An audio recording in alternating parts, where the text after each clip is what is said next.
வணக்கங்க. நம்ம ஊர்ல இப்போ 2 கிளாஸ் இருக்கு. இன்னும் பெரும் பணக்காரங்க, பெரிய கார்ப்பரேட் முதலாளிகள், பல கோடியில சம்பளம் வாங்குறவங்க. இன்னொரு சைடுல இருக்கிறது மிடில் கிளாஸு, ஏழைங்க. இது 2ம் டிஃபரன்ஸு ரொம்ப கிளியரா தெரியுது. பணக்காரன் இன்னும் பெரிய பணக்காரன் ஆயிட்டே போறான். அதனால தான் பார்த்தீங்கன்னா, கல்யாண் ஜுவல்லர்ஸு, டைட்டன் இந்த மாரி இடத்துலலாம் லக்ஸரி குட்ஸ் சேல்ஸ்லாம் பயங்கரமா ஏறிட்டே இருக்கு. இன்னொரு சைடுல மிடில் கிளாஸும் ஏழைங்களும் கன்சியூம் பண்ணுறோட பிஸ்கட் பேக்கெட் சைஸு, ஜெட்டி பனியனு, செருப்பு, ஷூ அதெல்லாம் குறைஞ்சிக்கிட்டே போகுது. அந்த டிசம்பரில் போடுற சேல்ஸை ஜான்வரிலையும் பெருசாக கண்டினியூ பண்ணுறாங்க. எல்லாரும் ஒரு ஹார்லிக்ஸ் பாட்டிலே விற்க மாட்டேங்குது, 10 ரூபா பேக்கு தான் விற்கிறது. அப்பப்போ மக்கள் ஹார்லிக்ஸ் வாங்கி குடிச்சுக்கிறாங்கன்னு பல கடைக்காரங்களை கேட்டிங்கன்னா அது மாதிரி உண்மையெல்லாம் சொல்கிறாங்க. இது பல இடத்துல பல பேர் பேசி நானும் இங்கே பேசியிருக்கிறேன். இங்கே இப்போ என்னன்னா, அப்போ நாராயணமூர்த்தி என்ன சொன்னார்னா, 70 ஹவர் நீங்கள் வேலை செய்யணும். அதாவது நாசி ஜெர்மனியில் ஸ்லேவ் லேபர் வச்சாங்கல்ல, அது மாதிரி 70 ஹவர் நீங்கள் வேலை செய்யணும் அப்படின்னாரு. அவரை பல பேர் கிரிட்டிசைஸ் பண்ண அப்புறம் கூட திரும்பி அதே மாதிரி வேலை செய்யணும்னு அவர் சொன்னார். நான் அப்போவே உங்கள்கிட்ட என்ன சுற்றி காட்டினேன்னா, அவன் ஒருத்தன் இருக்கிற இடத்துலேருந்து காலத்தால் அவன் கிளம்பி அவன் ஆஃபீஸ் திரும்பி வீட்டுக்கு போகிறத நீங்கள் சேர்த்தீங்கன்னா அது 70 ஹவருக்கு மேலேயே வரும். விலைவாசிக்கு ஏற்றுற அளவில் சம்பளத்தை ஏற்றுறது இல்லை, இன்க்ளூடிங் அவரோட இன்ஃபோசிஸ் கம்பெனிங்கிறத நான் சுற்றி காட்டி. அதாவது விலைவாசி கார்மெண்ட் ரெக்கார்டு படியே 5% மேலே ஏறுது. ஆனால் சம்பளம் ஹைக்கு 1 to 3% மேலே எந்த பெரிய சாஃப்ட்வேர் கம்பெனிலையும் கொடுக்கறது கிடையாது. இன்ஃபேக்ட் அவரோட இன்ஃபோசிஸ் கம்பெனியில் சேலரி ஹைக்கு இந்த குவார்ட்டரில் கொடுத்துருக்கணும், அக்டோபர், நவம்பர், டிசம்பரை, அடுத்த குவார்ட்டரை பார்க்கலாம் அப்படின்னு தள்ளி போட்டாங்க. ஏன் இதை பண்ணுறாங்கன்னா இன்ஃபோசிஸ் மாதிரி கம்பெனிகள்லாம், ஏன்னா அவங்களோட பெரிய ரெவன்யூ காஸ்ட்டே ஐடி மேன் பவர் காஸ்ட் தான்.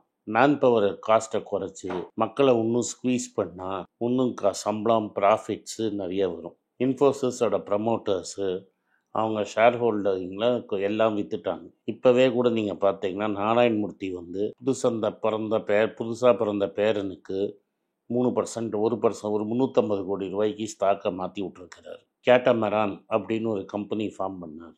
அந்த கேட்டமெரான் மூலமாக க்ளவுட்டெயில்னு ஒரு கம்பெனி போட்டு அமேசானுக்கு ப்ராடக்ட் சப்ளை பண்ணுற கம்பெனி. அதில் அமேசான் தான் பார்ட்னர். சின்ன சின்ன கடைகளை காலி பண்ணுற அளவுக்கு ப்ரிடேட்டரி ப்ரைஸிங் கொடுத்தது இந்த க்ளவுட்டெயில். அதெல்லாம் நாராயணமூர்த்தி பேச மாட்டார். ஆனால் நம்ம மட்டும் கூலி வேலை செய்கிற மாதிரி செஞ்சுக்கிட்டே இருக்கும். கடைசியில் க்ளவுட்டெயிலுக்கு மேலே ஆக்ஷன் எடுங்கன்னு கவர்மெண்ட் ஆஃப் இந்தியா சொல்லி இவங்க க்ளவுட்டெயில் ஷேரை ப்ராஃபிட்டபுளாக அமேசானுக்கு விற்றுட்டாங்க. அதே மாதிரி எஸ்கேஎஸ் மைக்ரோ ஃபைனான்ஸ் ஏழைங்களுக்கு 30% வட்டி கொடுக்குற கம்பெனியில் பப்ளிக் இஷ்யூ வரைச்ச முதல்ல பெரிய இஷ்யூ சப்ஸ்கிரைப் பண்ணது நாராயணமூர்த்தியும் அவங்க குடும்பமும். அதில் ஷேரு லாஸ் ஆன அப்புறம் ஆந்திர பிரதேஷ் கவர்மெண்ட் போட்ட ஆர்டினன்ஸில் லாஸ் ஆனபோது நான் போட்ட விலைக்கே எனக்கு ஷேரை கொடுத்துடணும்னு திரும்பி விக்ரம் மக்கூதாவை பிடுங்கி காசு வாங்கினதும் நம்ம நாராயணமூர்த்தி தான்.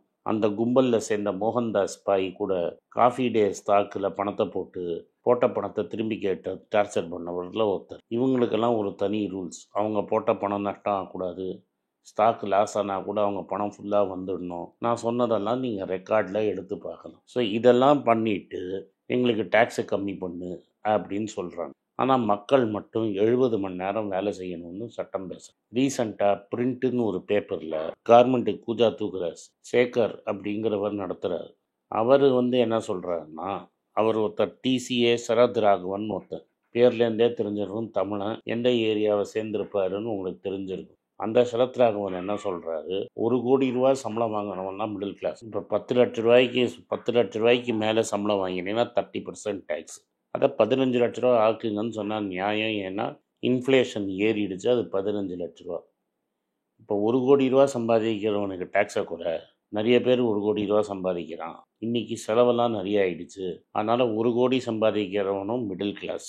ஆல்ரெடி கார்ப்பரேட் டேக்ஸை குறைச்சதை சம்பாதிக்கிறதுக்காக ஜிஎஸ்டி மேலே ரேட்டை ஏற்றிக்கிட்டே இருக்கிறாங்க. இப்போ நீங்கள் 1 கோடி ரூபா லோனை வரைக்கும் க்ளோஸ் பண்ணிட்டீங்கன்னா, 1 கோடி ரூபாய்க்கு வரைக்கும் டேக்ஸை குறைச்சிட்டிங்கன்னா அதில் வர நெருக்கடியும் தூக்கி இந்த ஜிஎஸ்டியில் போட்டு நம்மகிட்டேருந்து மிடில் கிளாஸ்டேருந்து பிடுங்குவீங்க. இதெல்லாம் ஒரு சைடு நடந்துட்டு இருக்கும்போது, பூர்வீகம் இந்த மயிலாப்பூர், டி நகர், நங்கநல்லூர் இந்த ஏரியாவில் ஒரு கும்பல் சுற்றிட்டு இருக்கு. அந்த கும்பல் தான் நானும். உங்களுக்கு தான் புரிஞ்சிருக்கும். அந்த கும்பலில் சேர்ந்த எஸ்என் சுப்பிரமணியம் தான் இப்போ எல்என்டியில் சேர்மனாக இருக்கிறார். அந்த வீடியோ இப்போ நல்லா சுற்றிட்டு இருக்கு. அந்த வீடியோவை இங்கே ஒரு கட்டிங் போட சொல்கிறேன். Why is L&T still making employees work on Saturdays even after being one of the largest conglomerates and the face of India's business world? I regret I'm not able to make you work on Sundays, to be honest. If I can make you work on Sundays, I'll be more happier because I work on Sundays also. What do you do sitting at home? How long can you stare at your wife? How long can the wife stare at your husband? Come on, get to the office and start working. நீங்களே புரிஞ்சுப்பீங்க. அந்த வீடியோவில் அவர் என்ன சொல்கிறாருன்னா, நம்பாள் நீங்கள்லாம் work life பேலன்ஸ்லாம் இருக்கக்கூடாது. நீங்கள் ஒரு வாரத்துக்கு 90 மணி நேரம் வேலை செய்யணும்.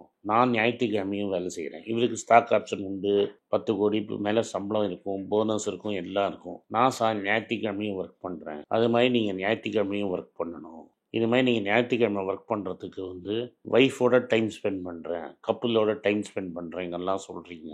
என்ன பண்ண போகிறீங்க? ஞாயிற்றுக்கிழமை ஃபுல் டே உட்காந்து உன் பொண்டாட்டி மூஞ்சியை மட்டும் பார்த்துட்டு இருப்பீங்களான்னு அதில் சொல்கிறாரு. இது மாதிரி அசிங்கமாக பேசுறது, பர்சனல் லெவலில் பேசுறது இந்த கும்பலுக்கு ரொம்ப நியாயமான பேர். இது வரைக்கும் பிஜேபி சேர்ந்தவங்க யாருமே இதை கிரிட்டிசைஸ் பண்ணலை. அந்த கும்பலில் சேர்ந்து சுற்றிட்டு இருக்கிறவங்களும் யாரும் இது கிரிட்டிசைஸ் பண்ணலை. அவங்க எல்லா படிப்பையும் படிச்சுக்கிட்டு முன்னேறிக்கிட்டு இது மாதிரி ஒரு முன்னாடியே இந்த அட்வான்டேஜெல்லாம் யூஸ் பண்ணி இது மாதிரி நல்ல பொசிஷனில் உட்காந்துக்கிட்டு நம்மளுக்கு என்ன பண்ணணும் அப்படின்னு சொல்லி கொடுக்குறது. மன்மோகன் சிங் காலத்தில் எஜுகேஷன் லோன் யாருக்கு வேணால் கொடுக்கலாம் அப்படிங்கிறது இருந்து பணம் கட்ட முடியாட்டாலும் கொடுங்க அப்படின்னுது. டோட்டலாக ஒரு 20,000 கோடியோ 30,000 கோடி தான் என்பிஏ இருக்கும் எல்லா எஜுகேஷன் லோன். அதனால பேங்கே முழுகும்னு சொல்லிட்டு அந்த ஃப்ரீ எஜுகேஷன் லோனை நிறுத்திட்டு கார்ப்பரேட்டுகளுக்கு 10 லட்சம் கோடி தானம் பார்த்துருக்குறாங்க.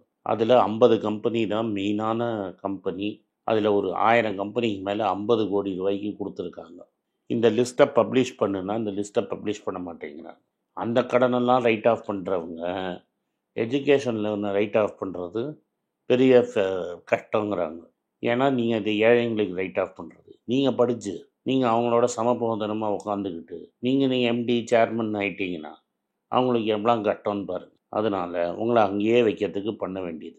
இப்போ இவர் என்ன சொல்கிறாருன்னா, ஒரு கார்ப்பரேட் ப்ராஃபிட் க்ரோத்ஸு 4.5% தான் கிட்ட இருக்குது டோட்டலாக எல்லா கார்ப்பரேட்டும். வெள்ளைக்காரன் பணத்தை எடுத்துகிட்டு போயிட்டான், ஸ்டாக் மார்க்கெட் விழுந்துடுச்சு. அவர் என்ன சொல்கிறாருன்னா, உன் பொண்டாட்டி மூஞ்சியை பார்க்காத, ஒரு வாரத்துக்கு 90 மணி நேரம் வேலை செய்யணும்.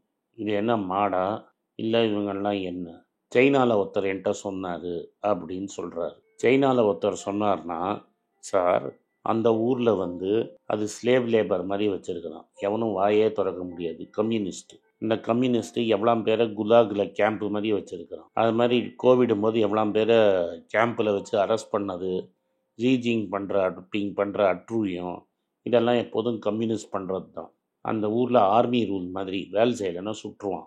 அங்கே ஒர்க்கர் ரைட்ஸுங்கிறதே கிடையாது. அதே மாதிரி இங்கே ஆட்களை நடத்த முடியாது. இது ஒரு ஜனநாயகம், அவனுக்கு ரைட்ஸ் இருக்குது. நீங்கள் வேலைக்கு வச்சுருக்கிறதுங்கிறது Monday to Friday, Saturday half a day, எவ்வளோ வேலை செய்யலாம், எவ்வளோ லீவ் விடலாம் அப்படிங்கிறது.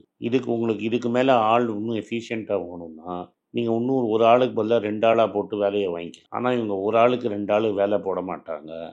ஏன்னா இவங்களுக்கு சம்பள செலவு ஜாஸ்தி ஆகிடும். இது மாதிரி இவங்க பண்ணுறதுனால தான் இந்தியாவில் இன்றைக்கி வேலை இல்லாத திண்டாட்டம் ரொம்ப ஜாஸ்தியாக இருக்குது. ஆளையும் போட மாட்டாங்களாம், இருக்கிறவனுக்கு சம்பளமே ஏற்ற மாட்டாங்கன்னா அவன் செக்கு மாடு மாதிரி வேலை செய்யணும்னு சொல்கிறாங்க. வெள்ளைக்காரன் காலமே பெட்டராக இருந்தது இதோட. நன்றி, வணக்கம்.